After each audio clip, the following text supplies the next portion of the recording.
히브리서 10장 19절에서 25절 말씀 제가 읽도록 하겠습니다. 그러므로 형제들아 우리가 예수의 피를 힘입어 성소에 들어갈 담력을 얻었나니 그 길은 우리를 위하여 휘장 가운데로 열어놓으신 새롭고 산 길이요 휘장은 곧 저의 육체니라. 또 하나님의 집 다스리는 큰 제사장이 계심에 우리가 마음의 뿌림을 받아 양심의 악을 깨닫고 몸을 맑은 물로 씻었으니 참 마음과 온전한 믿음으로 하나님께 나아가자.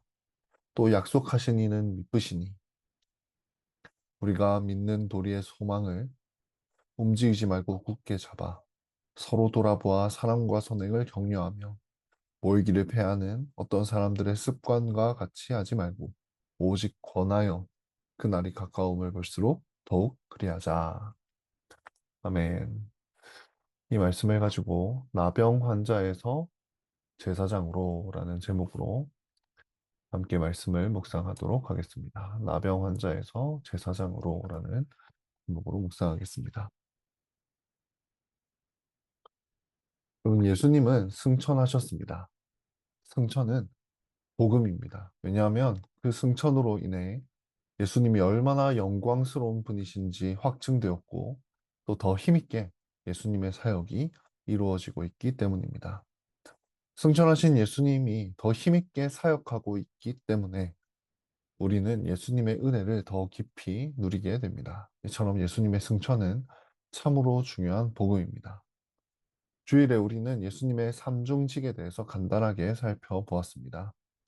그런데 시간 관계상 다 다루지 못한 부분들이 있습니다. 그래서 오늘은 예수님의 제사장직에 대해서 조금 더 살펴보고 함께 기도하기를 원합니다. 특별히 예수님의 제사장직은 우리가 하나님 앞에 나아가 기도하게 한다 하였습니다. 그러므로 수요 기도의 시간에 함께 이 내용을 살펴보고 기도하는 것이 우리에게 유익하리라 생각합니다. 간단하게 주일에 다루었던 내용을 복습을 해보고 또 보충 설명도 해보도록 하겠습니다. 예수님은 대제사장이셨습니다. 그래서 십자가에서 자신의 몸을 찢고 피를 흘리셨습니다. 자신의 거룩한 몸으로 속죄의 제사를 드리셨던 것입니다. 그런데 대제사장이 백성들의 죄를 속죄하는 그 절차에는 속죄 제물의 피를 들고 지성소 안으로 들어가는 절차가 있었습니다. 그 절차, 지성소 안으로 들어가는 절차가 완료되어야만 속죄 또한 완료되었습니다. 땅에 있는 지성소에는 1년에 한 번 대제사장이 속죄를 위해 들어갈 수 있었습니다. 그런데 여러분, 십자가에서, 십자가에서 자신의 몸으로 제사를 드리신 예수님은 땅에 있는 지성소에 들어갈 수 없었습니다. 왜 없었습니까? 우리가 잘 알듯이 예수님께서 십자가에서 죽으실 때 어떤 일이 일어났습니까? 성소의 휘장이 찢어지는 일이 일어났습니다. 예수님이 죽으실 때 지성소의 휘장이 찢어졌다라는 말입니다.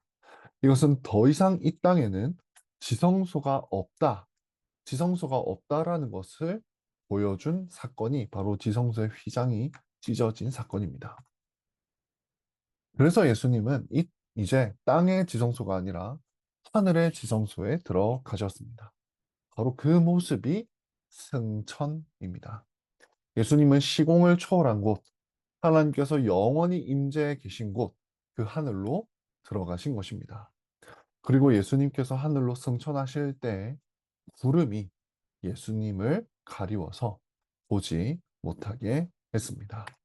여러분, 여기서 우리는 구름의 의미를 조금 더 살펴볼 필요가 있습니다. 여러분, 주일에는 시간이 없어서 구름의 의미에 대해서 암시적으로만 다루었습니다. 근데 여기서 조금 더 자세히 짚고 넘어가면 좋겠습니다. 여러분, 구약 시대에는 언제 구름이 임했습니까? 하나님께서 임재하실 때마다 구름이 임했습니다.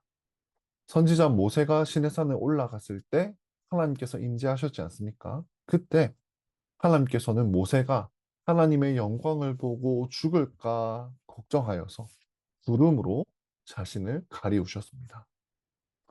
또 하나님께서 성전에 임재하실 때마다 연기와 구름이 가득했습니다. 대제사장은 1년에 한 번 지성소에 속죄 제물의 피를 들고 들어간다 했습니다. 그때 제사장은 먼저 지성소 앞에 있는 분향단에서 향을 피워야 했습니다. 향을 피워서 성전에 구름이 가득해지면 그제서야 지성소 안으로 들어갈 수 있었습니다. 그러니까 일종의 구름을 만든 것입니다. 왜 향을 피워서 구름을 만들었습니까? 대제사장이 하나님의 영광을 보면 죽을 것이기 때문입니다. 하나님의 영광을 보면 죽을 것이기 때문에 하나님께서는 먼저 향을 피워 구름이 자욱하게 한 다음 지성소에 들어오라라고 하셨습니다. 제사장이 하나님을 만나는 상황에서도 구름이 나타났고 그것은 하나님의 임재를 나타낸다 했습니다. 마지막으로 이사야 선지자는 왕의 모습으로 좌정하신 하나님을 배웠습니다. 이사야서 6장 1절에서 4절을 한번 보십시오.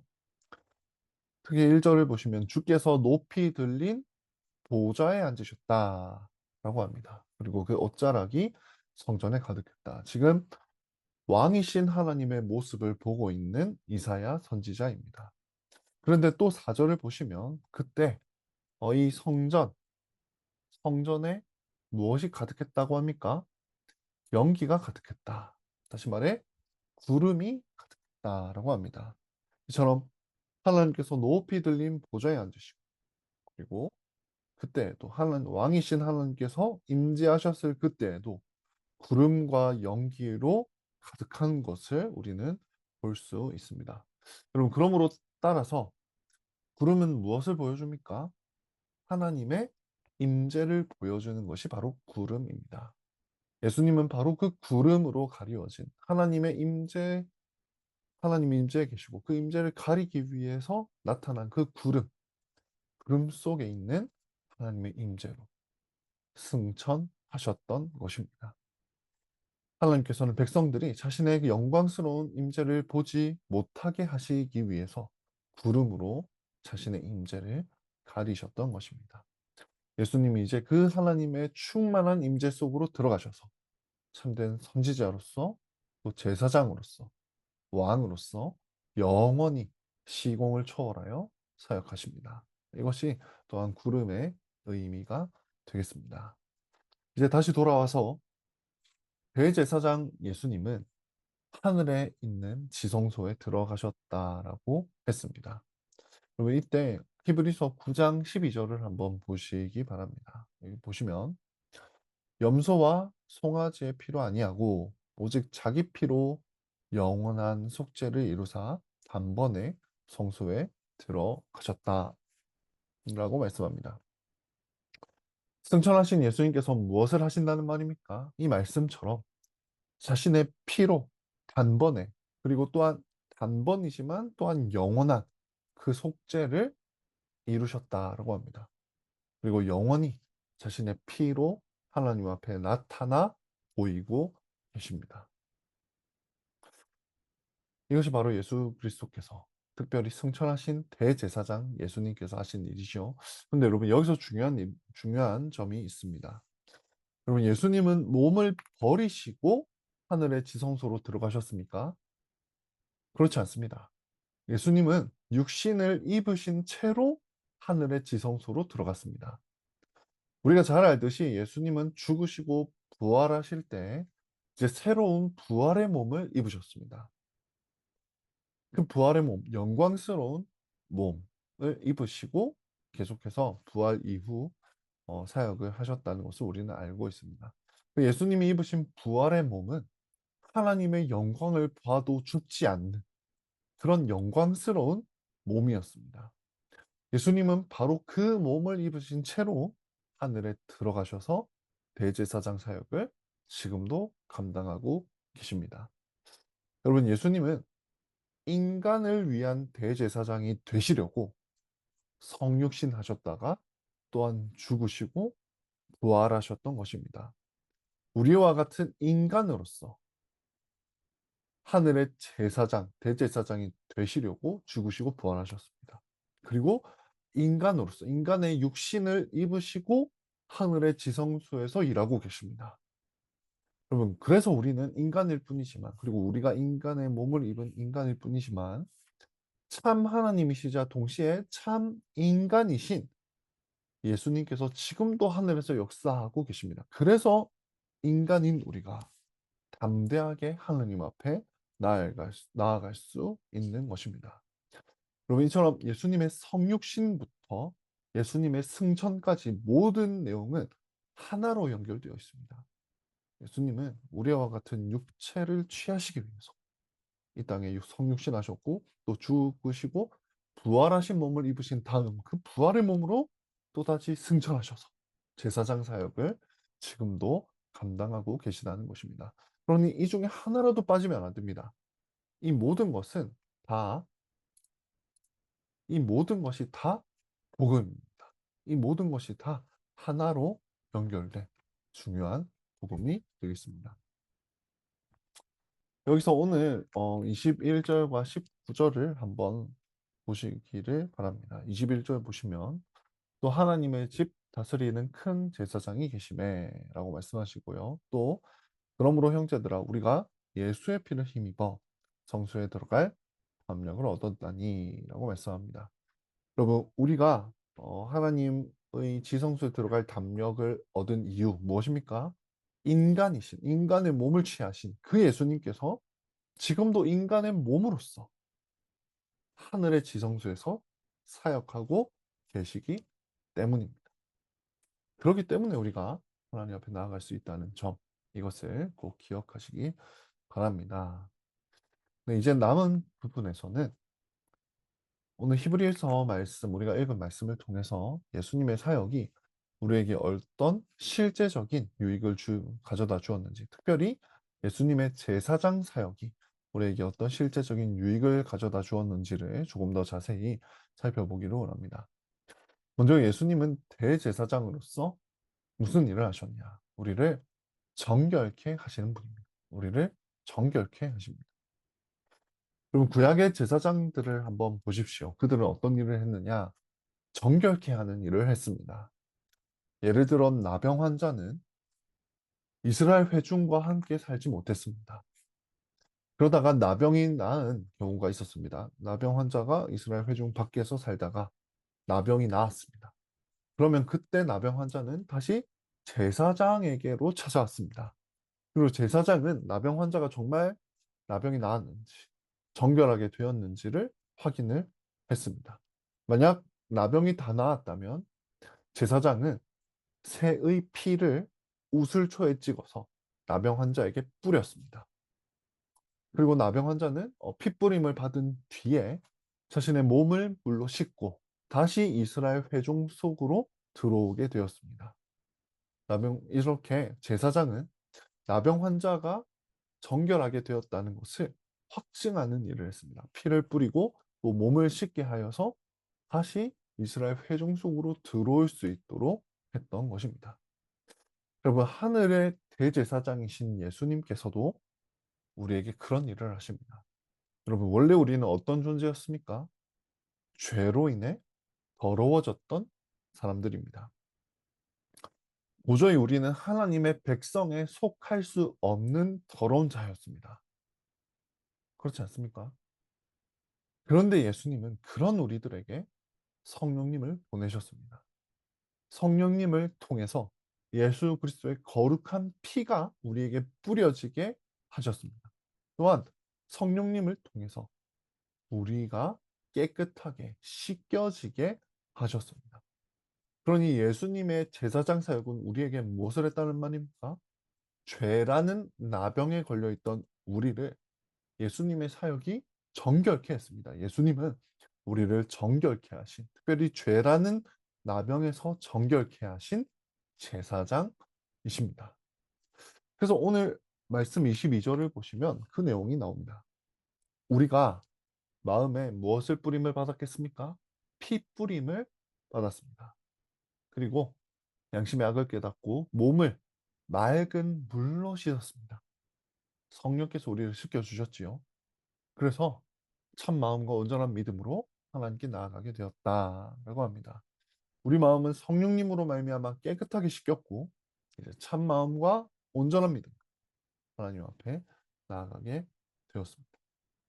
자, 여러분 여기서 한번 생각을 해보면 좋겠습니다. 구약 시대에 나병 환자가 이스라엘 백성 중에 다시 들어왔다고 생각해 봅시다. 제사장이 나병 환자가 정결하게 되었다고 확증을 해주었고요. 그 다음에 나병 환자가 이스라엘 백성 가운데 들어왔습니다. 이스라엘 백성 중에 들어왔을 때 나병 환자의 반응은 어떻겠습니까?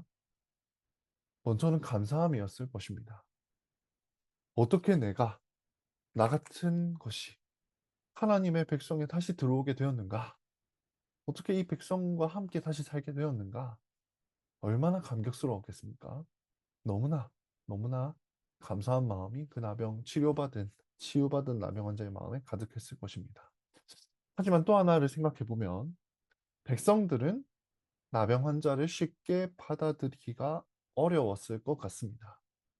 신학적 상상력을 한번 동원해 보면 쉽지 않았을 것 같습니다. 아무리 나병이 나았다 할지라도 나병을 겪었던 사람과 쉽게 같이 식사를 하고 마음을 터놓고 가까이 지내는 것이 그렇게 쉽지는 않았을 것입니다. 왜냐하면 또 나병이 언제 재발할지도 모르기 때문입니다.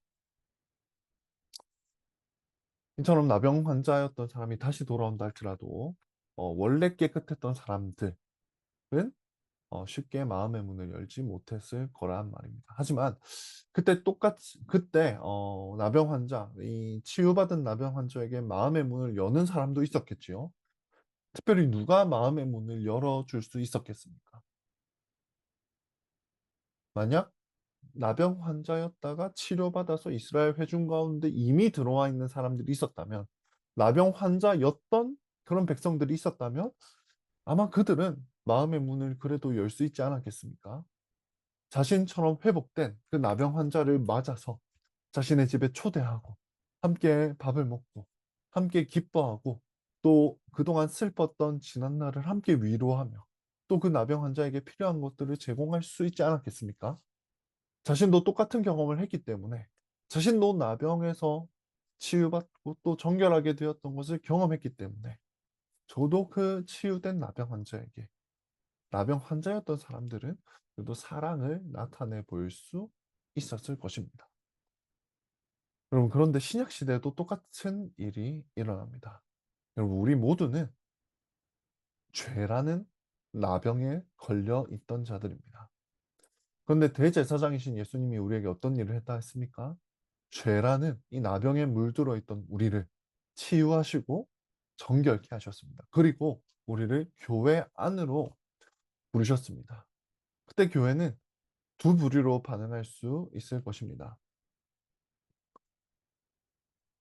자신이 나병 들었던 사람임을 모르는 자들, 자신이 원래 나병 환자였다는 사실, 자신도 죄라는 나병에 들어 있었다는 것을 모르는 사람들은 그 나병 환자들, 다시 교회로 들어온 죄인들을 천대할 것입니다. 나는 저런 죄인과는 친하게 지낼 수 없고 저런 사람에게는 마음을 열 수 없어 라고 생각할 것입니다. 누가요? 자신이 원래 죄인이었다는 것을 기억하지 못하는 자. 그 자들은 다른 죄인이 또다시 교회로 들어오려고 할 때, 그 죄인이 들어왔을 때 쉽게 마음의 문을 열 수 없을 것입니다. 반대로 자신이 나병 환자였다는 것을 기억한다면, 자신이 바로 죄로 죽어가던 자였다는 것을 기억하는 사람이라면 어떻게 하겠습니까? 그 사람들은 죄인에게, 그리고 교회로 다시 돌아오려고 하는 그 죄인에게 마음의 문을 열 수 있을 것입니다. 나도 더러운 삶을 살았고 나에게도 도무지 고칠 수 없는 죄가 있었는데, 그런데도 불구하고 예수님은 그 나병 환자와 같던 우리를 정결하게 해주셨지 않습니까? 이것을 기억하는 사람들, 이것을 정말로 믿는 사람들, 그런 사람들은 마음의 문을 열고 한 죄인이 교회에 들어오는 것을 기뻐할 것입니다. 그렇지 않겠습니까? 그래서 히브리서는 이렇게 말씀합니다. 오늘 본문을 보십시오. 아까 바로 앞선 22절에서는 나병 환자의 정결 예식을 언급했습니다. 우리 모두가 다 나병 환자였고 그랬던 우리를 예수님께서 정결케 해주셨다 했습니다. 그러니 우리는 원래 소망 없는 자들이었지만 이제는 소망을 굳게 잡게 되었다라고 22절에 말씀했습니다. 그리고 이제 23절, 24절과 25절을 보시면 이렇게 말씀합니다. 서로 돌아보아 사랑과 선행을 격려하며 모이기를 피하는 어떤 사람들은 습관과 같이 하지 말고 오직 권하여 그날이 가까움을 볼수록 더욱 그리하자. 무슨 말입니까?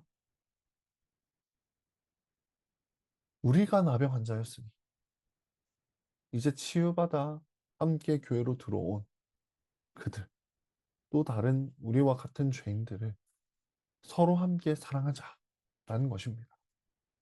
그 말을 이렇게 24절과 25절에 하고 있습니다. 그러니까 예수님은 어떤 사역을 하신 분입니까? 예수님은 더러웠던 자들, 하나님의 나라에 합당하지 않았던 자들, 그 자들을 깨끗하게 하셔서, 정결케 하셔서 백성들로 불러 모으시는 일을 하시는 분입니다.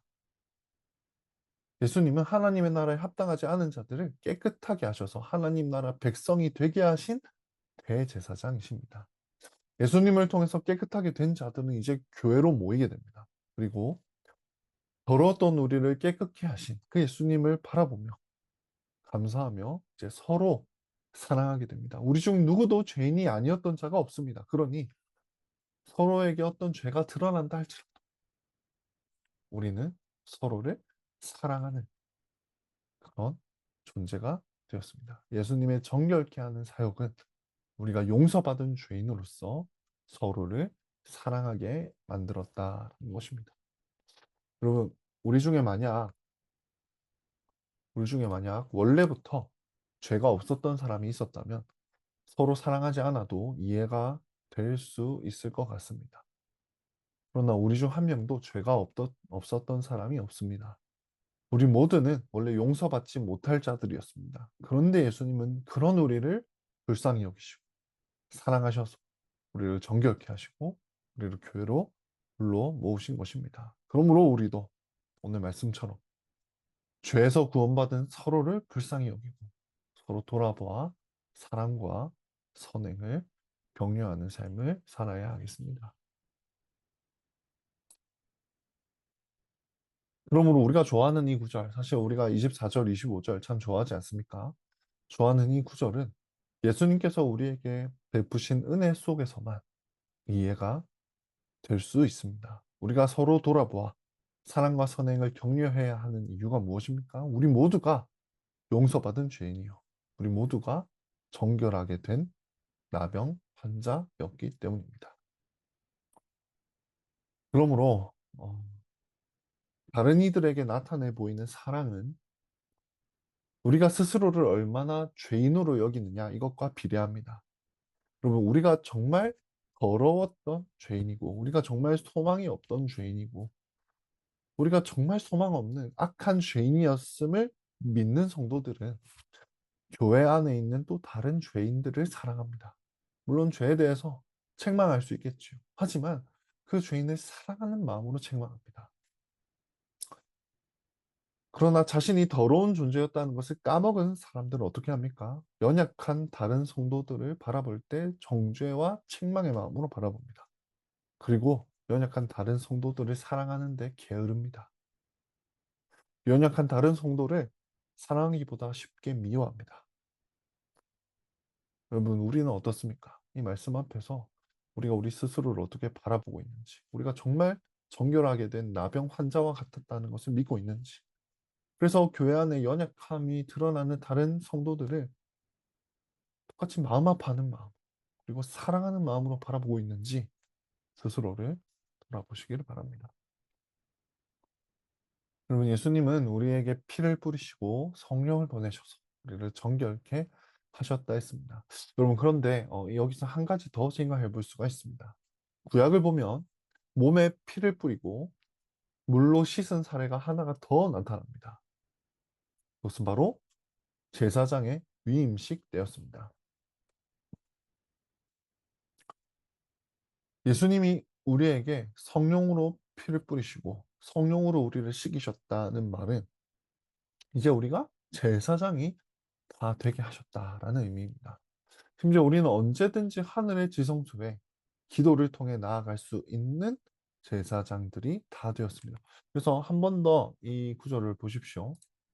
22절을 한번 보시면 우리가 마음의 뿌림을 받아 양심의 악을 깨닫고 몸을 맑은 물로 씻었으니 참 마음과 온전한 믿음으로 하나님께 나아가자 말씀합니다. 그래서 우리가 제사장이 되었다. 우리 마음의 피를 뿌림을 받고 맑은 물로 씻어 제사장으로 위임받았다. 라는 것을 보여주는 내용입니다. 우리는 이제 제사장이 되었습니다. 그런데 우리는 우리가 제사장이 되었다는 이 진리를 가볍게 여길 때가 참 많은 것 같습니다. 그러나 여러분, 결코 이 일은 가볍게 여길 일이 아닙니다. 앞서 구약에서 나병 걸렸던 자를 한번 생각해 보십시오. 나병 걸렸던 자가 하나님의 회중에 들어오는 것, 이것만 해도 정말 감격스러운 일이라고 했습니다. 그런데 여러분, 나병 걸린 자가 하나님의 회중에 들어올 뿐 아니라 제사장이 되었다고 한번 생각해 보십시오. 그리고 제사장이 되었다. 나병 환자가 깨끗하게 되었고 제사장이 되었다. 그것은 사실 도무지 있을 수 없는 일이고 평생 이 나병 환자의 입장에서는 다 갚을 수 없는 감사의 거리입니다. 여러분, 그런데 우리에게 그런 일이 일어났다라는 것입니다. 그러니 우리 자신이 어떤 존재인지 기억하는 사람들은 하나님 앞에 나아갈 때마다 감사의 마음이 샘솟습니다. 예를 들면 제가 어려웠을 때 저에게 은혜를 베푼 분들이 있습니다.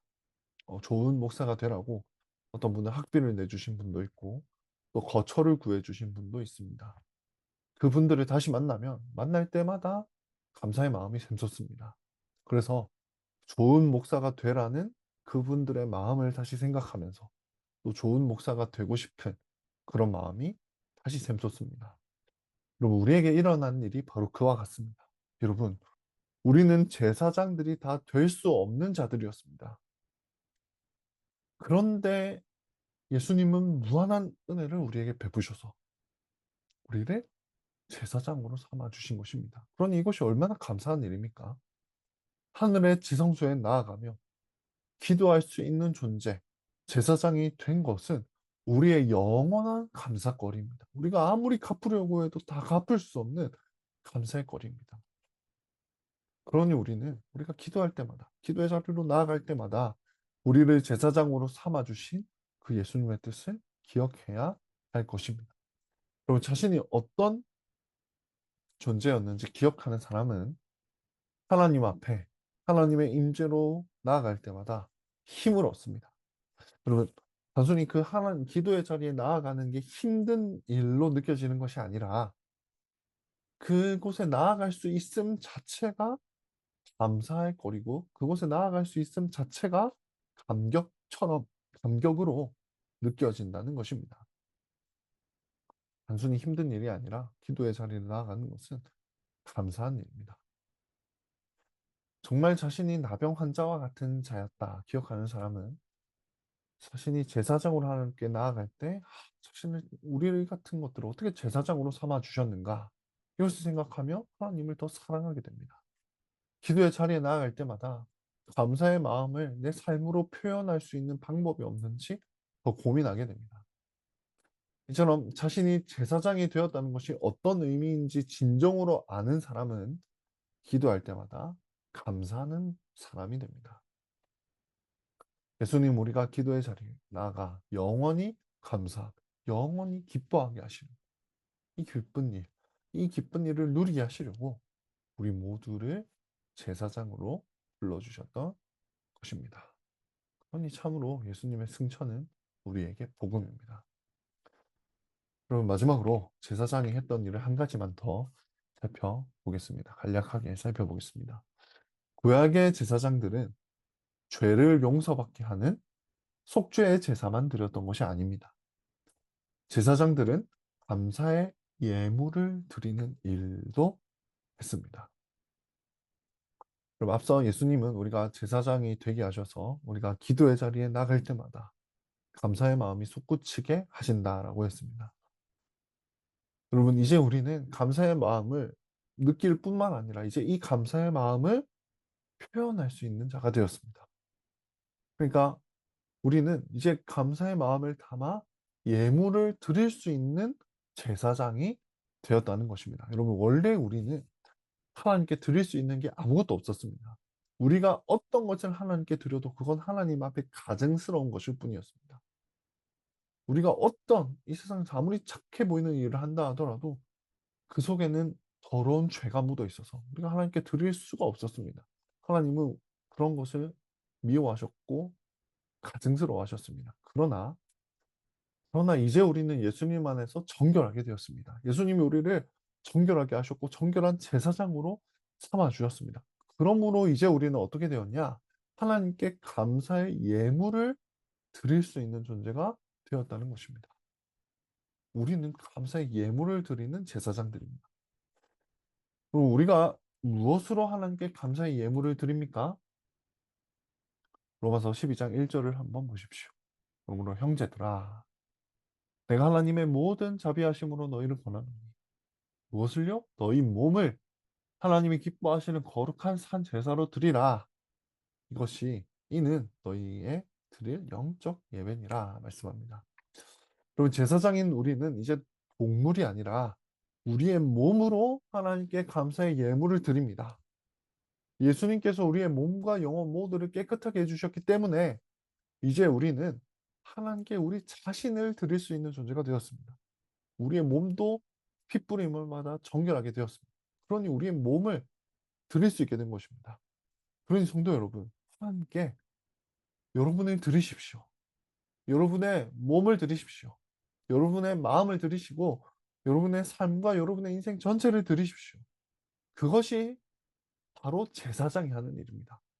그것이 제사장으로서 합당한 일입니다. 여러분, 특별히 우리는 어떻게 우리의 몸을 드려야 하느냐? 서로 사랑하는데 우리의 몸을 드려야 하겠습니다. 여러분, 주일뿐만 아니라 주중에도 서로를 돌아보시기 바랍니다.